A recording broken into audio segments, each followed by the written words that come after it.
Mas por quê, pastor Carlos? Porque o relógio está aqui, irmão. Não preciso de fé para acreditar que esse relógio está na minha mão. Alô, alô, ei, alô você. Eu não preciso ter fé para dizer que esse relógio está na minha mão, porque eu estou sentindo ele, eu estou pegando ele. E a fé chega e diz assim: pois é, a fé é a certeza das coisas que se não veem. E agora? Fé é a certeza de coisas que eu não estou vendo. Por exemplo, eu não estou me vendo, eu não estou nesse momento em um avião indo para o exterior. Eu não estou. Mas o Deus de quem eu sou e a quem eu sirvo usou o servo dele nesse ano, quando eu estava dando aula no curso teológico. Quem já participou de aula comigo no curso teológico sabe que eu dou lugar. Meu Deus, eu dou lugar porque eu estou ensinando uma coisa que é viva. Eu estou ensinando a palavra de Deus é viva, irmãos. E mesmo no curso teológico, dá glória, pastor, dá glória, fala a língua, fala. E na minha aula, Jesus é bom. E eu estava ministrando a palavra nesse ano, não sei se foi em fevereiro ou foi em março, acho que foi em fevereiro. E enquanto eu estava ministrando, e eu sentia a unção de Deus, ensinando ali a palavra para os irmãos, para os alunos, e um dos alunos teve uma visão. Ele viu 3 coisas na minha cabeça. Ele viu um passaporte, ele viu uma mala, e ele viu umas passagens. Aí veja bem. Aí o profeta veio falar comigo depois da aula, né? Ele veio falar porque ele tinha: pastor, eu tive uma visão com o senhor e queria compartilhar com o senhor. Tudo bem? Pois não, meu irmão. Quando o senhor está, aí eu falei, disse: o senhor vai fazer uma viagem internacional. Aí eu pergunto aos irmãos: eu tenho alguma passagem aqui na mão? Eu estou com o passaporte na mão. Passaporte eu estou. Só que ele falou em visto. Então deve ser algum país que eu preciso de um visto para entrar. Eu não estou com mala arrumada, glória a Deus, e eu não estou com passagem na mão. Mas o Deus de quem eu sou e a quem eu sirvo disse que eu vou fazer uma viagem. A pergunta é quando? Ele não falou quando, ele não falou para onde. Mas eu creio que no tempo certo Deus vai cumprir a promessa. Isso é fé. Aí eu estou dizendo: eu já recebi. Quantos acreditam nisso? Levante a sua mão e dê glória para o Senhor Jesus. Fé é isso. Mas diante dos meus olhos humanos eu não estou vendo nada. E é aí que entra a fé. E aí Jesus fala uma coisa assim, irmãos, assim, sobre a fé, fantástica. Por que eu digo fantástico? É muito interessante. Jesus diz assim, ó: se tiverdes fé como um grão de mostarda. Meu Deus. Aí eu pergunto aos irmãos: você sabe o que é um grão de mostarda? Jesus compara a tua fé como um grão de mostarda. Se você tiver fé como um grão de mostarda, você vai poder dizer ao monte: passa daqui para acolá, e há de acontecer. E ainda Jesus diz assim: e nada vos será impossível. Irmão, isso é demais, irmão. Agora, Jorge, auxiliar Jorge e meu querido Robson, a questão é que o versículo ele explica uma coisa interessante aqui. O grão de mostarda, o grão de mostarda é uma semente muito pequena. Quando eu estava na escola de missões, lá em São Paulo, estudando em 2005, um dos alunos, um dos missionários, trouxe para mim sementes de mostarda. Irmão Fábio, a semente de mostarda é tão pequena que ele colocou num saquinho, irmãos, transparente para eu ver. Um saquinho transparente para eu ver. Eu disse: Quer dizer que Jesus comparou a nossa fé a esse grão de mostarda? Aí você fica olhando para mim, então é a questão, aquele irmão tem uma fé grande. Ei, irmão, alô você, a questão não está no tamanho da fé, porque o próprio versículo especifica, o próprio versículo ensina a razão disso. Olha o segredo. A semente de mostarda, ela é pequena, ela é pequenininha, irmãos, eu vi, ela é pequena, só que tem um detalhe, ela continua pequena enquanto ela estiver na sua mão, mas quando você coloca ela em ação, você pega a semente e joga na terra, irmão, você não tem a ideia o que aquela sementinha vai fazer. Então, a fé pode ter o tamanho de uma melancia, se você achar que fé é tamanho. Sua fé pode ter o tamanho de um caroço de manga. Jesus está dizendo, com todo respeito, tanto faz como tanto fez. Se você não usar a sua fé, nada vai acontecer. Mas por que, pastor Carlos? Porque o próprio versículo diz: porque eu vos digo, se tiverdes fé como um grão de mostarda, direis a este monte. Você tem que dizer ao monte. Você pode ter a fé do tamanho de uma melancia, mas se você não olhar para o monte, que é a tribulação, que é a tempestade, que é a dificuldade, que é o seu problema, se você não olhar para o monte e disser, sai daqui e vai para lá, ele não vai sair. Por quê? Enquanto você não usar a sua fé, nada vai acontecer. E agora eu tenho prova para dizer a você, bíblica, que você tem que usar a sua fé. Quer ver? A fé vem pelo quê? Não entendi. A fé vem pelo quê? Se você não falar, como é que você vai ouvir? Não fale não. Fique achando que Jesus... Mas Deus sabe, irmão. Eu gosto dos irmãos. Deus sabe, eu sei, mas não fale não para tu ver. Fale não. Fique achando que as coisas vão acontecer só no seu olhômetro. Alô. No reino espiritual, a palavra tem poder. É por isso que Paulo coloca de pé no meio de uma tempestade horrível e diz assim, o Deus de quem eu sou e a quem eu sirvo enviou o anjo dele que esteve comigo essa noite e disse assim, ninguém vai morrer, vocês só vão perder o barco. Importa que você, Paulo, vá até César, se apresente a César. Paulo, irmãos, olhe para mim. Aqui entra dos atributos do Deus a quem nós servimos, a onipresença de Deus, a onisciência de Deus e a onipotência de Deus.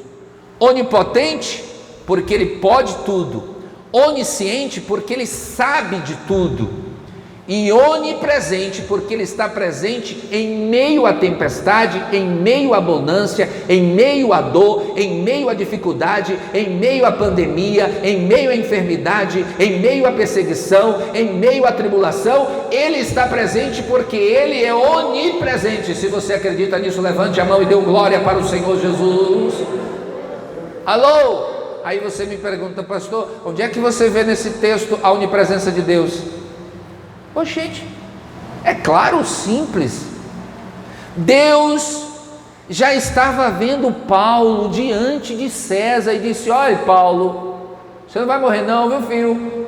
Você vai se apresentar a César, você vai estar diante de César.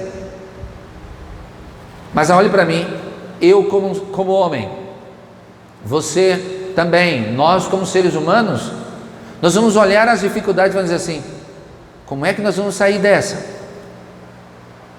Essa é a primeira pergunta. Só que o Deus a quem Paulo servia já tinha dito assim, Paulo, você não só vai sair dessa, mas você vai chegar no destino que eu quero. Irmãos, o que eu acho interessante é que o anjo não disse só isso não. O anjo disse um bocado de coisa para Paulo. Ainda disse assim, você vai chegar em uma ilha. Rapaz, irmão, esse Deus, olha irmão, deixa eu falar um negócio para você, irmão. Esse Deus a quem você serve, Ele sabe todo o caminho que você vai trilhar. E se você quer disso, levante a mão e dê glória para o Senhor Jesus. Inclusive, Ele sabe o que vai acontecer com você antes que as coisas aconteçam. Aleluia. Satanás não é onipresente, nem onisciente, nem onipotente. Por quê, pastor Carlos? Porque ele é uma criatura, irmão. Você acha que Deus seria inconsequente e iria criar um ser semelhante a Ele, que tem os mesmos atributos que Ele tem? Você acha? Você acha? Você acha que quando Deus permitiu Satanás tocar nas coisas de Jó, você sabia que Deus ia se decepcionar? Você acha que Jó ia decepcionar Deus? Aonde? Deus já tinha visto tudo, amiguinho. É por isso que a Bíblia é uma revelação de Deus para nós.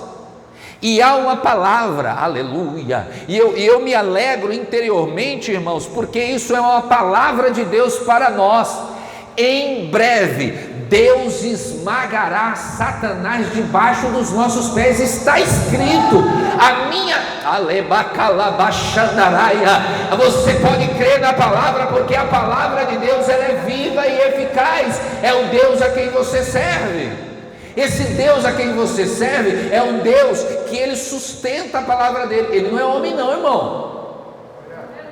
Lá em Números ele diz: Deus não é homem para que minta, aleluia, nem filho do homem para que se arrependa, aleluia. Porventura diria ele e não faria? Ou porventura ele falaria alguma coisa e não confirmaria aquilo que ele falou? É por isso que quando você sai daqui e vai para um outro lugar, está visitando alguém, de repente Deus usa uma pessoa e fala a mesma coisa que ele falou aqui, porque o mesmo Deus que falou aqui é o mesmo Deus que fala lá, é o mesmo Deus que está presente, é o mesmo Deus que não vai mudar, porque o que ele fala, ele confirma o que ele fala. Você pode levantar a sua mão e dar glória para ele, aleluia. Então havia uma promessa de Deus na vida de Paulo, mas Paulo teve que abrir a sua preciosa boca e dizer assim: o Deus de quem eu sou e a quem eu sirvo. Havia um projeto de Deus ali. Paulo precisava transmitir fé, desculpe, àqueles tripulantes do navio. Paulo precisava dizer para eles que estavam pensando na morte, que ninguém iria morrer. Paulo precisava dizer para eles que havia uma promessa do Deus a quem ele servia, e a promessa de Deus, ela se cumpre no tempo de Deus. Amém ou não amém? Amém ou não amém? Agora é preciso entender uma coisa, porque há que se tornou um jargão, né? Primeiro começa com uma frase bonita, uma frase de efeito, depois se torna um jargão entre nós. Quem tem promessa de Deus não morre. Ei, alô, morre. Eu vou explicar por que morre. Porque a própria Bíblia diz que os profetas morreram na esperança da promessa. Então, amado, é muito diferente daquele Simão que estava no templo e que pegou Jesus nos braços. Aí não, havia uma promessa específica para Simão que dizia assim, ó: antes que você morra, você vai ver a salvação de Israel. Aí, meu irmão, aí não tem jeito. Esse aqui não tem jeito. Esse aí não tem jeito. Ou ele vai, mesmo que seja aos 45 do segundo tempo da vida dele, ele vai ter que ver. Aleluia. Você sabe o que é isso? Isso é promessa. Mas existem promessas que a pessoa morre e não vê a promessa. Deus prometeu à minha avó que salvaria o meu avô.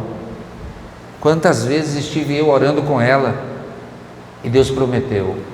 Minha avó morreu e o meu avô não tinha se convertido ainda, mas logo após minha avó ter passado para o Senhor, o meu avô se converteu. Aí eu pergunto a você, minha avó cria que chegaria um dia que o esposo dela iria se converter a Cristo. E eu, Carlos Pereira, novo convertido, neto, dizia assim: minha avó tem tanta fé, mas eu acho que num coração duro desse meu avô, eu acho que Jesus não entra aí não, porque o homem é muito duro. Mas meu avô era duro demais, irmão, pelo amor de Deus. Meu avô, falar de Jesus perto dele, meu irmão, e olhe que eu era o neto queridinho dele, porque eu estava sempre com ele, eu estava sempre ali, eu almoçava com ele. Os outros, todos os meus irmãos tinham medo do meu avô, porque meu avô era grossão, né? Durão. Pra você ter uma ideia, meu avô bateu na minha mãe porque ia para a escola. Minha mãe não estudou mais porque meu avô não deixou.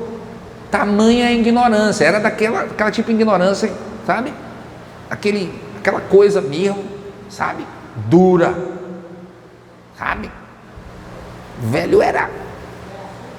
Mas eu digo uma coisa: quando tem promessa de Deus na vida, Deus faz ou não faz? Quantos acreditam que Deus faz aqui? Levante a mão e dê glória para Jesus. Então há um momento, agora há um tempo de Deus. Pastor, eu vou viver todas as promessas? Depende das promessas que Deus lhe fez. Porque tem determinadas promessas que você vai morrer na esperança da promessa.